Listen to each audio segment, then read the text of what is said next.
Okay, defense lesson number 4. We're going to talk about the weave, okay? So the weave is when we're going to go underneath punches. Generally, the majority of this motion I wanted to come from my legs for 2 reasons. One, it doesn't put me forward like this at the hips. By using my legs, I'm able to stay more upright with my torso, which means I'm less susceptible to knees and to uppercuts.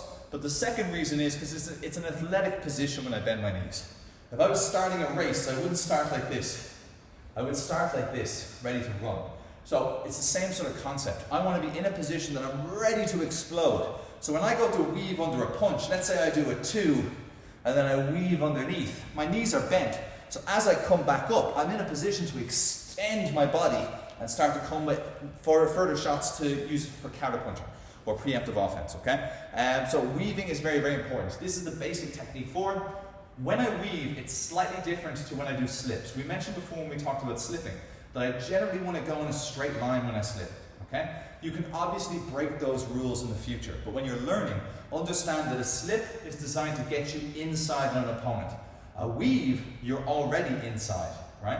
So when I'm here doing my slipping motion, I will move forward as I slip or forward as I slip to try and get closer to you.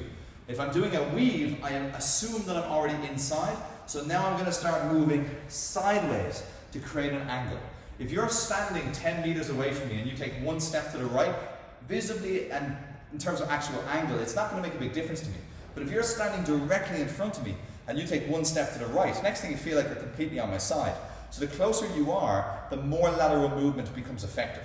So when we do our weave, we want to really take advantage of that. Don't just go like this on the spot. Make an angle so that you're in position to fire off on the opponent straight away. They might throw again. Make an angle. So again, you're in position to fire straight away, and you're always hitting them from a disadvantageous position because they'll struggle to adapt to face you in time.